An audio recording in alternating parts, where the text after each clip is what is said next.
So this is our 15 days and this is revision 1. ఈ revision 1లో మీరు ముందు చేసుకున్న షార్ట్ నోట్స్ అన్నిటిని చదువుకుంటా ఒక మైక్రో నోట్స్ ప్రిపేర్ చేసుకోండి. షార్ట్ నోట్స్ ని బేస్ చేసుకొని ఈ మైక్రో నోట్స్ ప్రిపేర్ చేసుకుంటారు. And start writing full length test.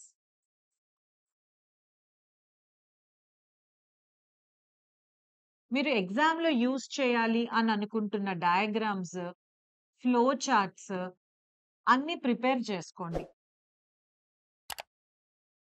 A value addition చేయాలనుకుంటున్నారో కరెంట్ అఫైర్స్ నుంచి పాయింటర్స్ గా నోట్స్ రాసుకొని just keep everything very handy for you for quick revisions.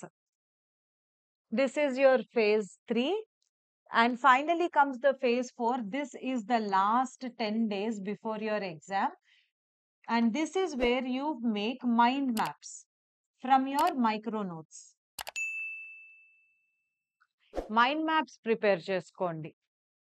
Reduce your work hours, stay sharp and stay relaxed. ఇది చాలా important for a balanced mind set. So don't stress yourself much in the last 10 days. మీరు ఏదైతే effort పెట్టాలనుకుంటున్నారో అదంతా well before your ఎగ్జామ్సే finish చేసేసుకుంటే మీరు లాస్ట్‌లో కూల్ మైండెడ్‌గా ఉండగలుగుతారు. And that is when you can give your best performance. Always remember one thing, మీ పక్కన ఉన్న వాళ్ళు మీకు కాంపిటీషన్ కాదు. You are your own competition. If you have improved today when compared with yourself yesterday, it means you are on the right path. One step at a time with the right focus and discipline will definitely take you towards your target.